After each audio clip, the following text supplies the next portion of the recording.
En lisant les textes du Nouveau Testament qui parlent de chrétiens remplis de l'Esprit, nous voyons 3 catégories. La première catégorie représente tous les chrétiens, plus précisément regroupe tous les chrétiens. Ainsi, lorsqu'il s'agissait de trouver des personnes pour servir aux tables à Jérusalem, lorsqu'il y a eu un conflit dans la distribution de la nourriture, la Bible nous montre les critères sur lesquels les uns et les autres se sont appuyés pour choisir les 7 personnes qui allaient servir aux tables. Les apôtres ont dit, choisissez parmi vous 7 hommes de qui l'on rende un bon témoignage, qui soient pleins d'Esprit Saint et de sagesse, et que nous chargerons de cet emploi. La plénitude du Saint-Esprit n'était pas chose rare au milieu des chrétiens. Ainsi, pour servir même à table, le critère décisif, il fallait avoir expérimenté la plénitude du Saint-Esprit. Je ne parle pas d'un ministère comme un ministère d'apôtres, comme un ministère d'évangélistes. Je ne parle pas de ministère d'anciens. On dit non.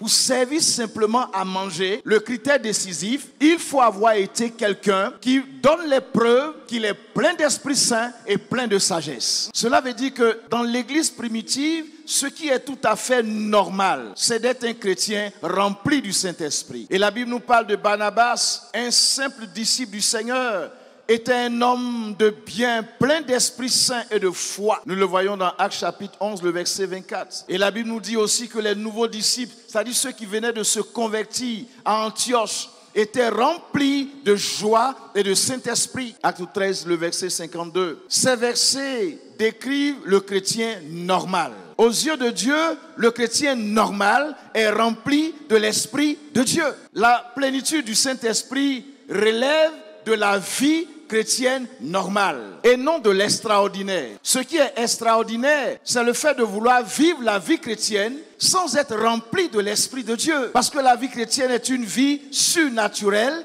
et personne ne peut la vivre sans être rempli de l'Esprit de Dieu. Donc dans l'Église primitive, on ne peut pas être chrétien sans avoir expérimenté au quotidien la plénitude de l'Esprit de Dieu. En second lieu, la même expression indique un don qui qualifie pour une fonction ou un ministère particulier. Donc la deuxième catégorie, c'est ce que Dieu va choisir pour un ministère particulier et il leur donne la plénitude de son esprit. Ainsi, Jean-Baptiste devrait être rempli de l'Esprit Saint dès le sein de sa mère. Pourquoi?